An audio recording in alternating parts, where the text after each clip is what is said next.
okay, because I'm kind of on the morbid end of the night talking about what happens if you pass away, I think it's really important that if you're going to have a self-managed super fund, you understand who has control of the fund if you do pass away. And I just wanted to run you through a real case. So all the names and dates here are all real. It's a real story that happened. I've used my own photos just to illustrate the point. So we had Evelyn and Irvin Katz, and Irvin Katz was a really early adopter of self-managed super funds. So he actually went and set up his self-managed super fund way back on the 25th of March 1965. And he set it up to be the super fund to collect contributions for the E-Katz Manufacturing Jewellers Proprietary Limited Company. So he was a jeweller, set the fund back up in 1965. He brought his wife into the fund in about 1983. And unfortunately, Evelyn then passed away in 1998.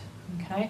Now, at that point, her super benefits got paid out to him, but Irvin was then left in the super fund as the single trustee of the super fund. And again, going back to the fact that this is a trust, and you can't hold assets on trust for yourself, Irvin had to bring someone else in as trustee of that super fund. Had to make a decision about how was that going to operate. So Irvin decided that he would bring his lovely daughter Linda in as co-trustee with him. This is Linda and her husband Peter.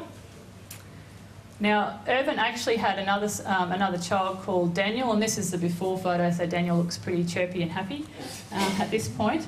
But so we've got Irvin and Linda being the trustees of the super fund. Now, Linda had no member balance in that fund. All her role was to sign off on stuff with Irvin when things needed to be done. She was a co-trustee. Irvin then also did a nomination of beneficiary, so he did a minute up in his super fund to say, if I pass away, I want all of my super to go equally to Daniel and Linda. So it all sounds like it's going to work okay. Unfortunately then, Irvin passed away a few years later in 2003, and he also had a will, and his will said 50-50 to the two kids. Now, again, a lot of people don't understand your superannuation is not an asset of your will. So if you have a will, your super is not covered by that. Right? So when Irvin then passed away, Linda is in that super fund as the only trustee left. So, and she also was executor of the will in this case. And when you pass away, whoever is executor of the will comes in as trustee in your stead until the death benefit payments are made. So she was actually in there twice then, once as herself, once as executor. And she decided to bring her husband, Peter, in as co-trustee with her. What do you think happened then? Poor Daniel.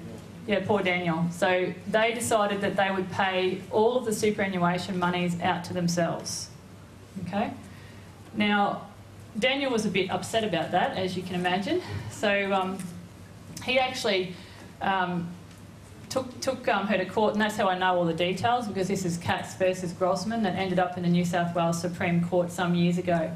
Now, when the judge went and looked at the case, he actually said that what Linda did was morally not correct, which I think we'd all agree with, but legally she was completely within her rights to do what she did because she was the trustee.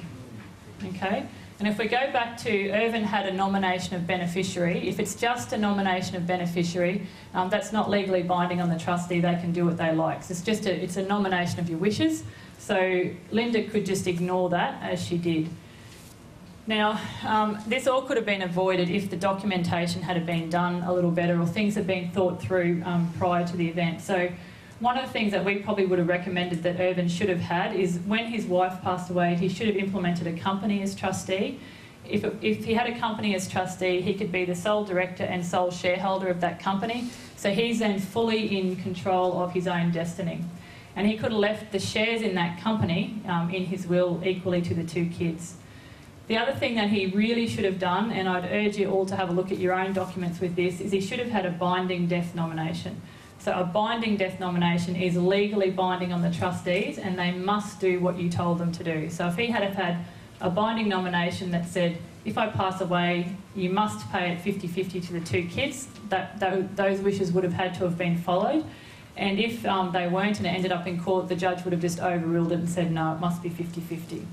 So this was a case of, there was $1 million involved in this, so not an insubstantial sum, and Daniel did end up with nothing, and there was no comeback on that. So if you're putting all your assets in super, it's important to understand what happens on the other end.